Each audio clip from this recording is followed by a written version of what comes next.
Hello everyone, नमस्ते छ्याजलो स्वागत छ। नमस्ते गर न। नमस्ते। हेलो एभ्रिवान, नमस्ते छ्याजलो स्वागत छ हजुरहरू सम्पूर्णलाई कान्छा कान्छी ब्लगमा।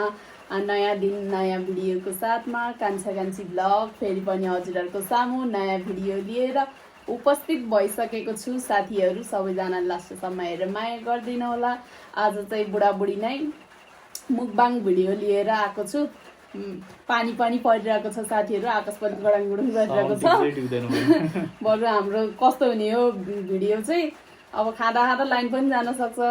अहिले चाहिँ बेलुकाको 7 बजे हामी भिडियो सुट गर्दैछु। प्लिज सबैजना लास्टसम्म हेरेर इन्जोय गर्नु होला भन्दै हाम्रो खानामा चाहिँ यहाँनिर चिकन करी, अनि यता सलादहरू, टमाटरको अचार, दाल सिम्पल छ। धेरै त खान सकिन्न, यस्तो हाम्रो चाहिँ सिम्पल नै हुन्छ है, किनभने म चाहिँ भ्लग बनाउने हो। खासै यो मुकबाङमा मन पर्छ तर धेरै खान सक्दैन के। सो यति भन्दै हामी चाहिँ स्टार्ट गर्छु। गम गम खानुपर्छ है सोल्टी। आकाश गडाङ गुडुङ गरेर के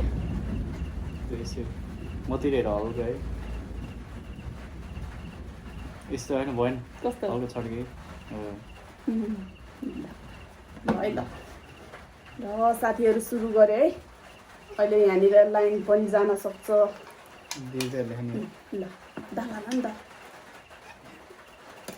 चटनी मेरो चाहिँ यहाँ फेभरेट चटनी हो। ल ल है, खाना स्टार्ट गरेँ साथीहरू। कागती त नभयो न होला। दामी भन्छ। भोक लागेर फर्स्ट बाइट भन्न नि बिर्सेछ साथीहरूलाई। खाए ल खाइसक्यो, त्यही पनि खाए ल साथीहरू।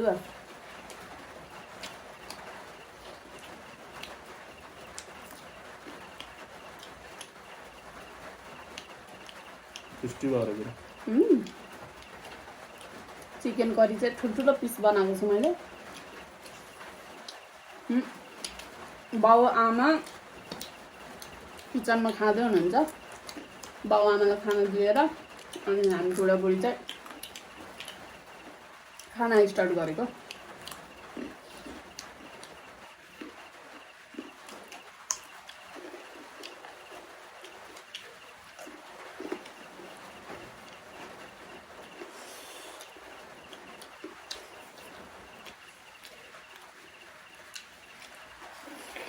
कस्तो भयो? मिठो भयो।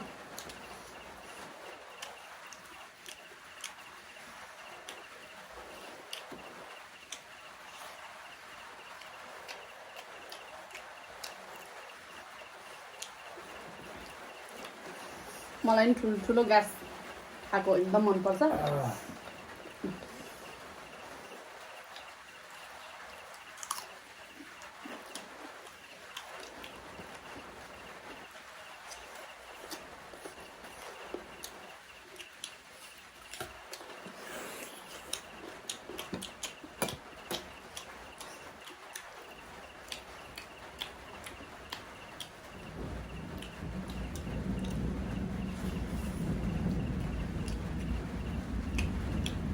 पानी परेर है आउने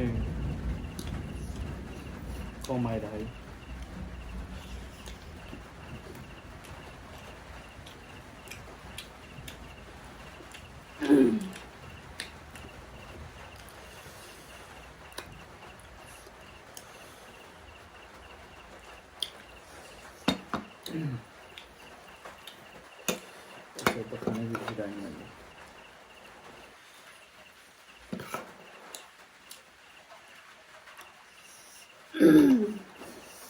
साथीहरू हजुरहरूको होली कस्तो भयो? हाम्रो चाहिँ बब्बाल भयो, दामी रमाइलो भयो। मैले धेरै भिडियो त बनाउन पाएन किनभने म ढिलो गएको थिएँ नि त।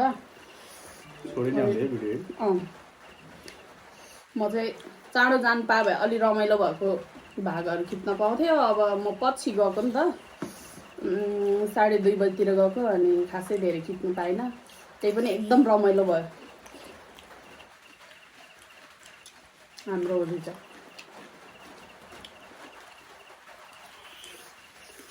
यसपालि चाहिँ तल फाटाको भाउजूहरू सँगसँगै मनाएको थिएँ।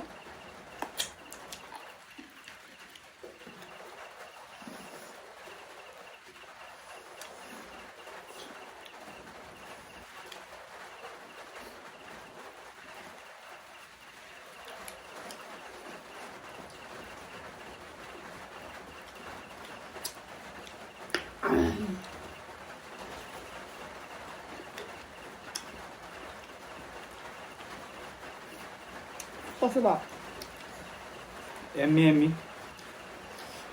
मैले नि भने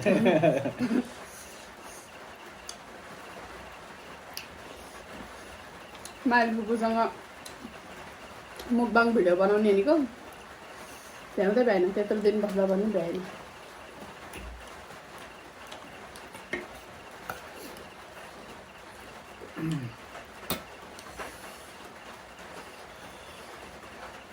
प्याज खाऊ न प्याज खाएको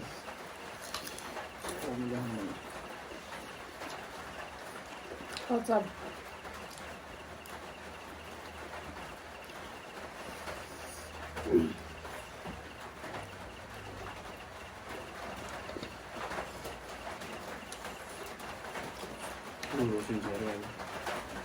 आफ्नै बारीको कागती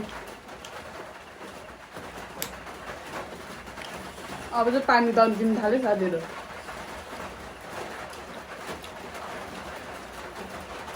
असिना त दोस्रो दिनमा यत्रो झरेको थियो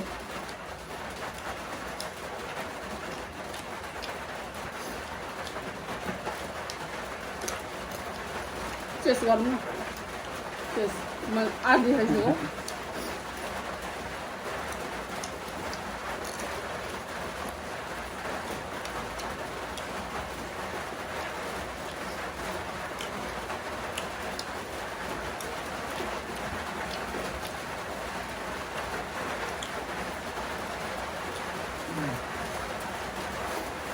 हाम्रो चाहिँ लोकल चामल हो लोकल चामल भएर फुरुर्र हुँदैन के कि पुरानो हुनुपर्छ फुरुर्र हुनलाई त्यो नयाँ भएर अलिक फुरुर्र हुँदैन दुई थरी छ चामल पनि धान पनि एउटा चाहिँ यो मसिनो खाले भयो अर्को चाहिँ मोटो मोटो खाले छ कि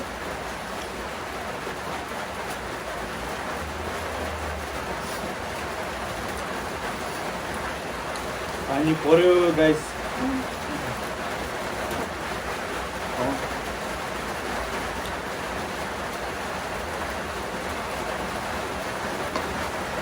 पानी चाहिँ डरै दन्किन थाल्यो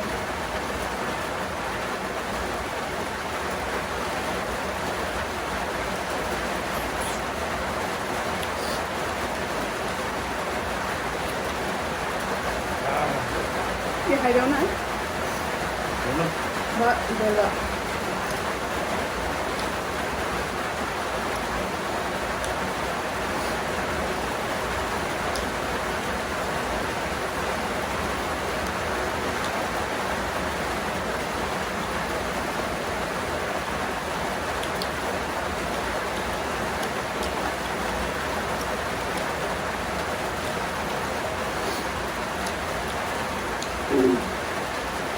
खुर्सानी त देखाउनु मात्रै हो अचार एकदम पिरो छ अनि हामी मर्को दिएर 3-4 जस्तो खायो तरकारीमा हालेको खुर्सानी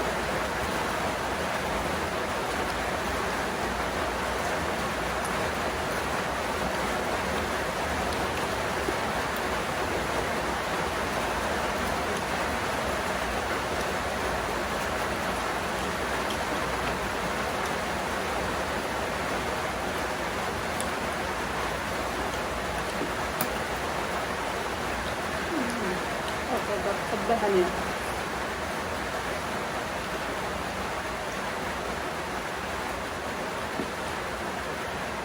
दाल खाऊ न सबै खाऊ दाल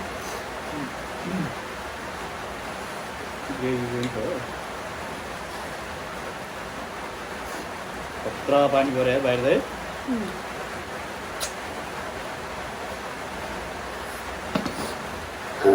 गाजर खाउनु खाँदैछु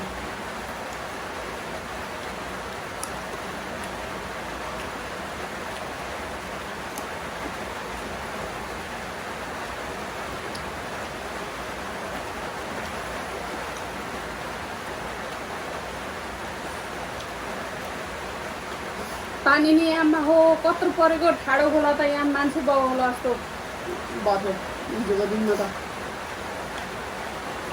तल बढेर तिमीको तल गर्छ नि त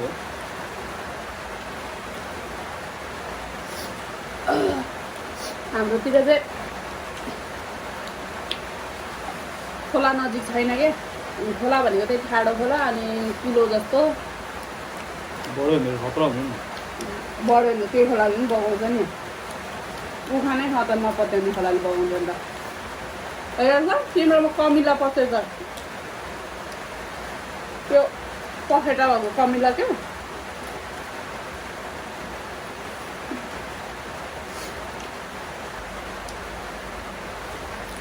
त्यो कुरकुरे हड्डी किन नखाएको कुरकुरे हड्डी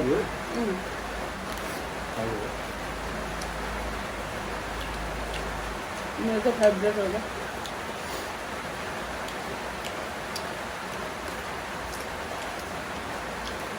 मिठो भयो खतरा भएको मान्छे खतरा भयो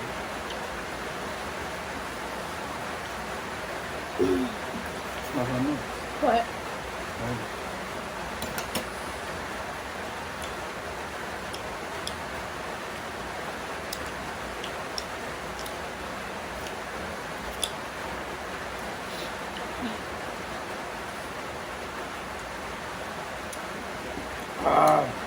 आज त खाना खाएकोबाट अनि 2 बजेसम्म गुठी भवनमा हाम्रो मिटिङ थियो 3 महिनावारी फी उठाउँछ झुरी पछि 100 दरले अनि नयाँ सालको लागि के गर्ने भनेर मिटिङ राखेको थियो के गर्ने भने नयाँ सालमा केही नगर्ने भयो अनि त्यसपछि म आएर बजार गएर सामानहरू ल्यायो घरको सामानहरू ल्याएको थिएन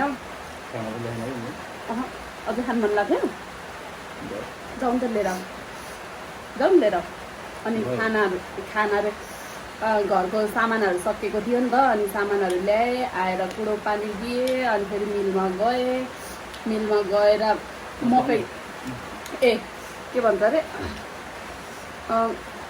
धान उठाएँ धान सुकाइदिनु भएर जामाले अनि त्यसपछि मिलमा गएर आएर खाना बनाएर आमा र बाउलाई खाना दिएर अनि बुढाबुढी मुकबाङ भिडियो बनाउँदै साथीहरू अहिले एक सरो भएर होला फुर्सदै हुँदैन म त पहिला त हाम्रो त जोइन्ट फ्यामिली अब ठुलो परिवार थियो नि त हाम्रो 9 जना हुन्थ्यो अमाजु दिदीको छोरा र छोरी अनि जेठानी दिदीको छोरा अनि सासू ससुरा हामी बुढाबुढी गरेर 9 जना थियो अहिले चाहिँ अमाजु दिदी र छोराछोरी चाहिँ चितवन बस्नुहुन्छ अनि बच्चाहरू पढ्दैछ नि त अनि जेठानी दिदी र छोरा चाहिँ अमेरिका जानुभयो अहिले हामी 4 जना मात्रै छ कहीँ जान पाउँदैन के त्यसो के यस्तो ठाउँमा जान्छु भनेर पहिल्यै कामसम भ्याएर रेडी पारेर जानु पर्यो नत्र त उम्किनै पाउँदैन एक सरो भएपछि त यस्तो गाह्रो हुने के पहिला त हामी त नत्र त जता नि पुग्थ्यो नि त अब अमाजु दिदी र म बजारतिर गह भने जेठानी दिदी हुन्थ्यो खाना बनाउने घर यसो त्यस्तो गर्ने जेठानी दिदी र म गह भने नानी दिदी हुन्थ्यो एउटा भइरहन्थ्यो क्या अहिले त आफू एक्लै भएर कहीँ फुर्किन पाउँदैन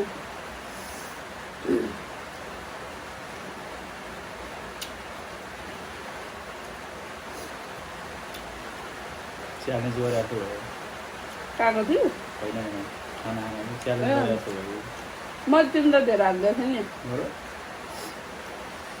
च्यालेन्ज गरे भए त तिमीले जित्थ्यो